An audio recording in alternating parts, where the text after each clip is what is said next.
This video is about thoughts that someone who is going through a depression has a lot of and how they change in the course of the healing process. Hey everyone, and welcome to Becoming an Expert at Self-Leadership. I'm Maika, a psychologist, and here to share what I've learned so it can help more people. Depression is a common challenge to mental health, and it's very likely that you've experienced it either yourself or that you know someone who has. Anyone can become depressed. It doesn't have anything to do with someone's gender, age, or status.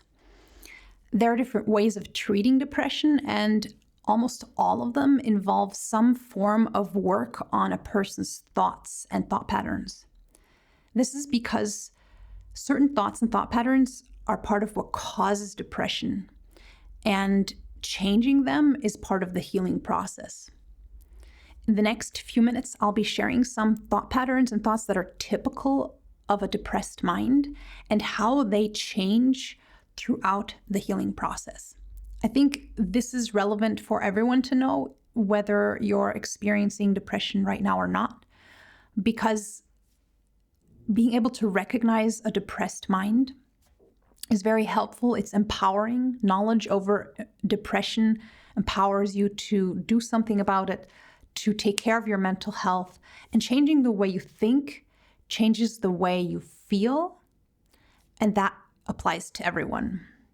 This video is not meant to help anyone diagnose a depression, and it cannot replace therapy. Having said that, a central aspect of the depressed mind is a strong negative focus. So this is something you will find throughout all of these thought patterns, a strong negative focus on ourselves, our future, and everything that we experience. I'm a failure. The depressed mind is extremely self-critical. It focuses on and highlights and maximizes all negatives about a person and makes that person doubt or even hate themselves. A depressed mind will keep a person overly aware of everything that they've ever done wrong or everything they see wrong with themselves. And this contributes to a person with a depressed mind isolating themselves because they feel like, I'm a burden, I shouldn't expose myself to anyone else. And it also leads to them being unable to be really present in whatever it is they're doing, because the mind always wanders back to how bad they have the impression that they're at this activity. Often we hold on to self-criticism because we think it will help us be motivated and it'll help us change.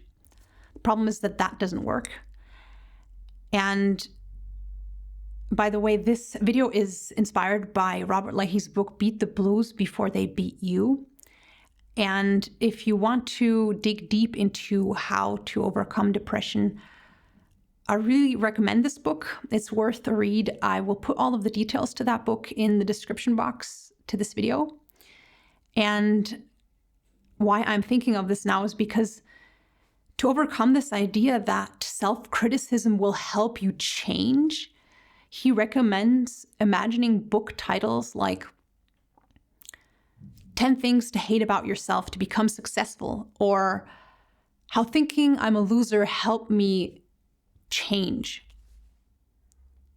Hearing these titles, these imagined titles, makes it pretty obvious how ineffective self-criticism is and why there are no books like that out there.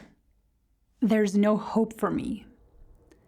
This pattern of thoughts means having the impression that one's future is doomed, that there's no hope for improvement or happiness, and that whatever is going to happen will somehow be disadvantageous for that person, some sort of failure or cause to be sad. What's most challenging about this thought pattern is that it causes a person to stop investing into their future, because from the perspective of the depressed mind, that doesn't make sense. And that's also part of the reason why people who are going through a depression often don't seek out therapy or help, because the depressed mind tells them that that doesn't make any sense. The hidden gain in hopelessness is that it protects us from disappointment. If I don't hope for anything positive to happen, I can't be disappointed when it doesn't happen. That's not a reason to hold on to hopelessness, but it's the reason why it may be tempting to. And in the course of therapy, a person with a depressed mind learns that this perspective on their future is part of the depression. There's no factual reason to believe that their future is doomed. This doesn't mean that someone who is healed from depression never has any thoughts or feelings of hopelessness. They just relate to them in a different way. I'm all alone. The depressed mind often feels lonely, and there are different sides to this. One side is that because of the depression, a person isolates themselves because they don't want to burden their friends, or because they lose interest in other people. And other sides to this are thinking that it's hard to meet new people, having the impression that there are no kind people out there, or that there's no one out there that could be my friend because I'm just too different. And in the healing process, the depressed mind learns that it's okay to rely on your friends, even if you're going through a tough time, especially when you're going through a tough time. And that meeting new people doesn't have to be challenging. There are lots of kind people out there, and you don't have to be the exact same person to experience friendship, companionship, and connection. This won't be good enough. This thought pattern revolves around doubting whether something will be good enough if it's not perfect, feeling insecure about things, not wanting to settle for anything less than perfection. This can apply to oneself. Am I good enough? Can I be satisfied with myself if I'm not perfect? And it can apply to any other aspect or experience of life. Is this good enough? Will this really be enough for a fulfilled life? The consequence of this is that it's extremely hard, if not impossible, for a depressed mind to experience any sort of satisfaction, because the depressed mind always sees what's lacking or what could be improved with any type of situation or solution. And in the healing process, the depressed mind learns that perfection is not necessary to have a fulfilled and happy life. Rather, it stands in the way of it.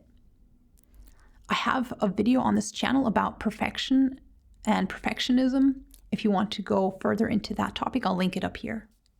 I can only do something if I feel motivated for it.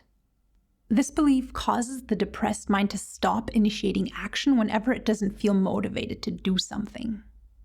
The key to know here is that you don't have to always be motivated in order to do the things that you want to do.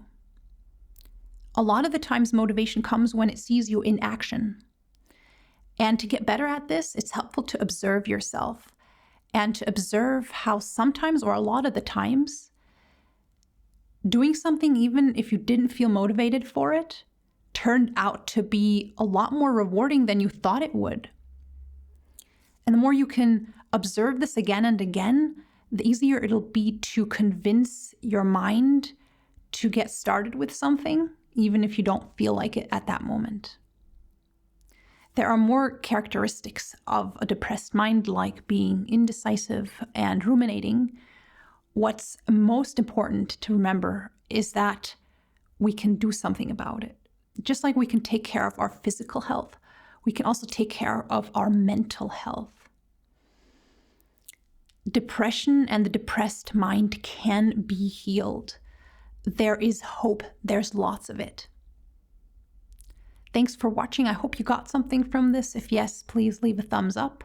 And if you're new here, subscribe to this channel to receive regular input on taking care of your mental health, and living a fulfilled life. Till next time, take care, and remember that depression and the depressed mind can be changed and healed, and there's lots of hope.